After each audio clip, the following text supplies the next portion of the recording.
Good evening all. आज के इस वीडियो में हम चर्चा करने जा रहे हैं ऑब्जेक्टिव ऑफ डेप्रिसिएशन यानी मूल्यह्रास के उद्देश्य। इससे पहले वाले वीडियो में हमने चर्चा की थी मेथड्स ऑफ डेप्रिसिएशन और मूल्यह्रास के संबंध में अंकेशक के कर्तव्य।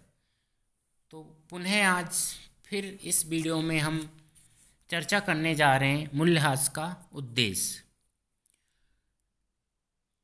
हमारी कोई भी एसेट्स हो, जैसे फॉर एग्जांपल यदि कोई एसेट्स हम 5 लाख रुपए में ख़रीदते हैं और हमारे अनुमान है कि 5 वर्ष के बाद यह मशीन बिल्कुल बेकार हो जाएगी, तो यह समझना चाहिए कि 5 लाख हमारा ऐसा खर्चा है जिससे हम 5 वर्ष तक लाभ मिलेगा।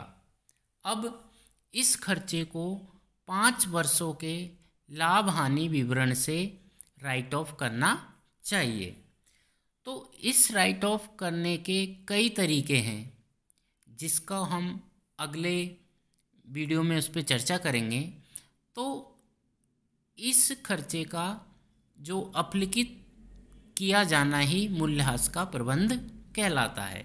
यानी जो कंपनी का मैनेजमेंट होता है वो जिस विधि से उसको राइट ऑफ करता है वही हमारा क्या कहलाता है, मूल्यह्रास का प्रबंध।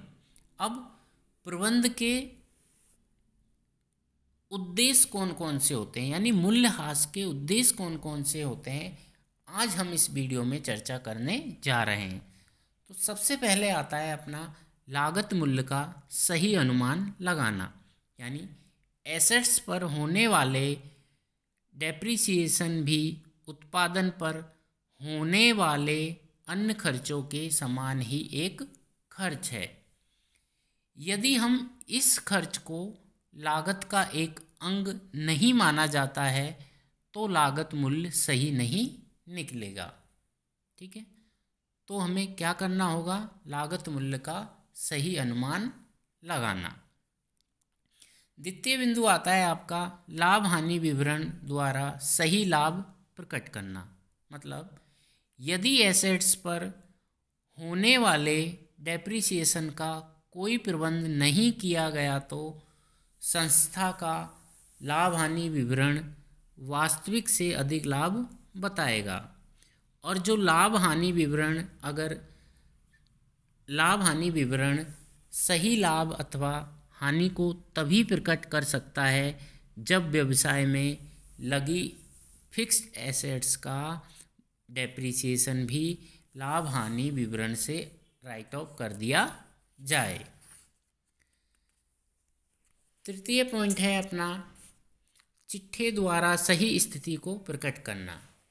यदि स्थायी संपत्ति बैलेंस शीट में अपनी लागत कीमत पर ही दिखाई जाती रहे तो बैलेंस शीट संस्था की सही स्थिति को प्रकट नहीं करेगा। ठीक है, चौथे नंबर का हमारा पॉइंट है पूंजी में से लाभांश का भुगतान। यदि स्थायी संपत्ति का मूल्यह्रास काटे बिना यदि पूरे लाभ को लाभांश के रूप में बांटा जाता है तो ऐसा विवरण उस सीमा तक पूंजी में लाभांश का वितरण माना जाएगा जिस सीमा तक मूल्यह्रास नहीं काटा गया है। कंपनी का ऐसा करना अवैधानिक भी माना जाता है।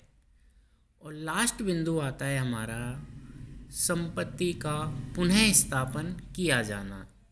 ठीक है, तो जो हमारी फिक्स्ड एसेट्स होते हैं तो स्थायी संपत्ति का मूल्यह्रास काटने का उद्देश्य यह होता है कि लाभ में से प्रति वर्ष इतनी रकम बचा ली जाए कि जब संपत्ति यानी हमारी एसेट्स बिल्कुल बेकार हो जाए तो उसके स्थान पर दूसरी एसेट्स खरीदने की व्यवस्था की जा सके।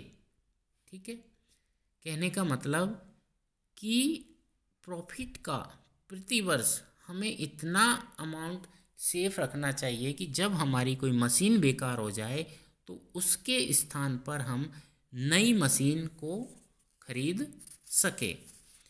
तो ये कुछ 5 बिंदु थे जिससे हमने यह समझने का प्रयास किया है कि मूल्यह्रास का उद्देश्य क्या होता है। अगले वीडियो में हम चर्चा करेंगे मूल्यह्रास के कारण कि आखिर डेप्रिसिएशन होता क्यों है। धन्यवाद।